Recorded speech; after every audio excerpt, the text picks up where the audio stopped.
कई बार महिलाओं को लेबर पेन की सही जानकारी नहीं होती है, जिसकी वजह से वो कभी कभी गलत लेबर पेन आने पर डॉक्टर के पास पहुंच जाती है या सही लेबर पेन आने पर डॉक्टर के पास देरी से पहुंचती हैं। नमस्कार दोस्तों, स्वागत है आप सभी का बेबी केयर फैमिली पर। आज की वीडियो बहुत ज़्यादा इंपॉर्टेंट होने वाली है, तो वीडियो को बिना स्किप करे एंड तक ज़रूर देखिएगा।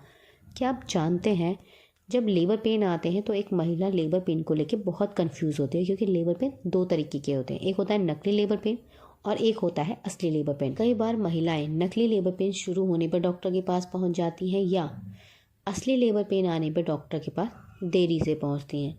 जब ये दोनों ही कंडीशन होती है तो इसका शिशु पर क्या प्रभाव पड़ता है, क्या आप इस बात को जानते हैं?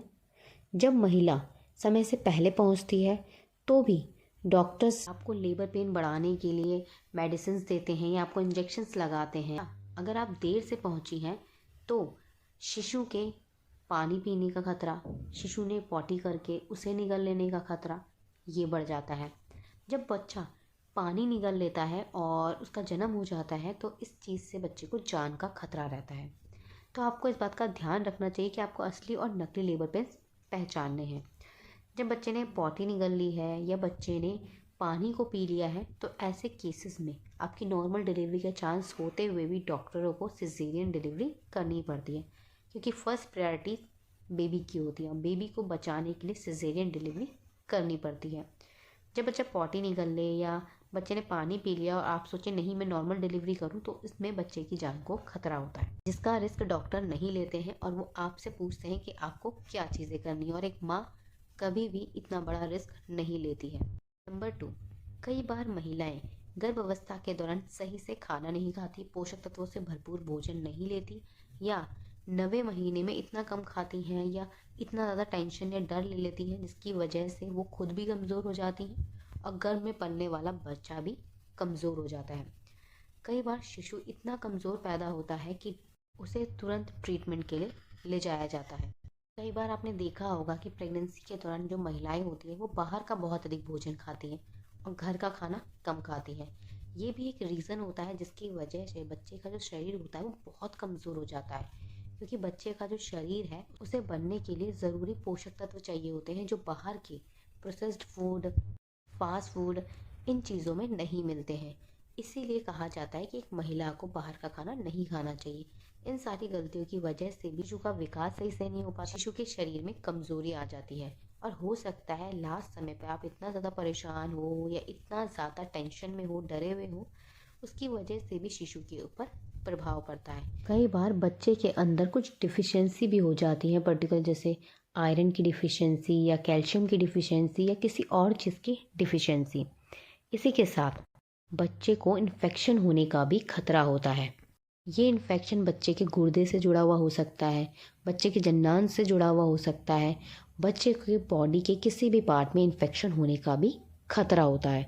कई बार जब महिलाएं समय पे हॉस्पिटल नहीं पहुंच पाती हैं तो उसकी वजह से शिशु का जो सर है वो बहुत बड़ा हो जाता है, क्योंकि जो शिशु का सर है वो आपके बच्चेदानी में फंस जाता है, जिसकी वजह से जो शिशु का सर है वो काफ़ी लंबा हो सकता है। मगर इसके लिए आपको डरने की और घबराने की ज़रूरत नहीं है। शिशु का सर आप वापस से नॉर्मल शेप में ला सकते हैं मालिश के ज़रिए। नंबर 4, कई बार शिशु बाहर आने के बाद सांस नहीं ले पाते हैं या बच्चे रोते नहीं हैं या बच्चे आंखें नहीं खोलते। ये सारा खतरा भी डिलीवरी से पहले हमारे द्वारा की गई कुछ गलतियों की वजह से होता है। जैसे अगर हम लेबर पेन को नहीं समझ पाए, डॉक्टर के पास समय पर नहीं पहुंच पाए, हमने खाने पीने में कुछ गलतियां कर दी, या हो सकता है हमने कोई भारी सामान उठा दिया या हम कहीं गिर गए, या कुछ भी इंसिडेंट अगर हमारे साथ होते हैं तो इसका असर हमारे गर्भ में पल रहे शिशु पर होता है। अब बात करते हैं कि माँ को किन बातों पर ध्यान देना चाहिए। सबसे ज़रूरी चीज़, लेबर पेन को समझिए। लेबर पेन दो तरीके के होते हैं, एक होता है नकली, एक होता है असली। मगर जो लेबर पेन का दर्द होता है वो दोनों में ही सेम होता है। लेबर पेन का जो दर्द है वो पीठ से होता है, पेट की तरफ आता है और पेट कड़क और टाइट हो जाता है। इसी के साथ जब आपको नकली लेबर पेन्स आएंगे तो ये जो दर्द होगा वो बहुत ही हल्का होगा, और ये जो दर्द है वो हो सकता है आपको 15 मिनट में आए या 10 मिनट में आए 2 बार।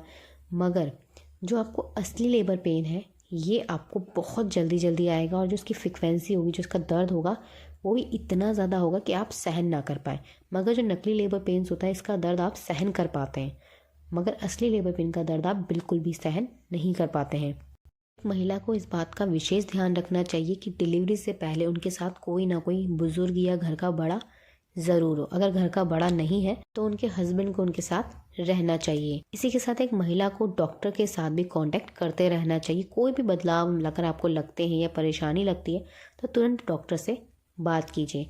हॉस्पिटल और आपके घर की दूरी ज़्यादा नहीं होनी चाहिए। कई बार असली लेबर पेन शुरू हो जाते हैं और महिला हॉस्पिटल देरी से पहुंचती है, तो इस बात का भी आपको ध्यान रखना है कि आपको समय पर डॉक्टर के पास पहुंचे। इसके लिए डॉक्टर और आपके घर के बीच की दूरी कम हो थी। डॉक्टर के पास हॉस्पिटल तक पहुंचने के लिए आप रिक्शे का सहारा मत लीजिए। रिक्शे में झटके लगते हैं जिसकी वजह से आपकी डिलीवरी बीच रास्ते में होने का भी खतरा हो जाता है। इसी के साथ डिलीवरी का समय पास आने पर एक महिला को क्या चीज़ें करनी है, कौन सी गलतियां नहीं करनी, कौन से काम करने चाहिए, इसकी जानकारी भी आपको पहले से ही रखनी बहुत ज़रूरी है। डिलीवरी के समय क्या होता है, डिलीवरी होने के बाद बच्चे के साथ क्या क्या चीज़ें होती हैं और बच्चे का देखभाल कैसे करनी है, सारी ही जानकारी एक महिला को 9वें महीने, 8वें महीने या 7वें महीने में ही होनी चाहिए। डिलीवरी होने के बाद अपना और अपने शिशु का विशेष ध्यान रखना चाहिए।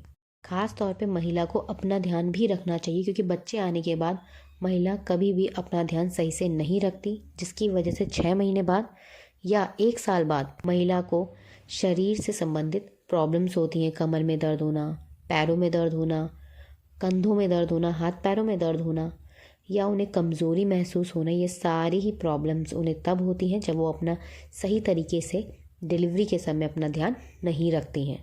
इसी के साथ बच्चे को 6 महीने तक अपना ब्रेस्ट मिल्क ज़रूर पिलाएं। नहीं आ रहा है, कोशिश करें कि कैसे आएगा। हो सकता है आपका जो ब्रेस्ट मिल्क है वो 10 दिन में बने या 15 दिन में बने, मगर आपको हार नहीं माननी और ब्रेस्ट मिल्क कैसे बढ़ता है, कैसे बनता है, इसके बारे में सही जानकारी लेनी है, सही भोजन भी लेना है। बच्चे को फीड कराते रहिए ताकि जो ब्रेस्ट मिल्क है वो जल्दी जल्दी बने, क्योंकि जितना बच्चा सक करता है उतना ही जो आपकी नसें हैं वो खुलती हैं और उनमें ब्रेस्ट मिल्क बनना शुरू होता है। इसलिए बच्चे को फीड कराना बिल्कुल भी मत छोड़िएगा। इससे जुड़े कोई भी सवाल या सुझाव हो तो कमेंट करके ज़रूर लिखिएगा।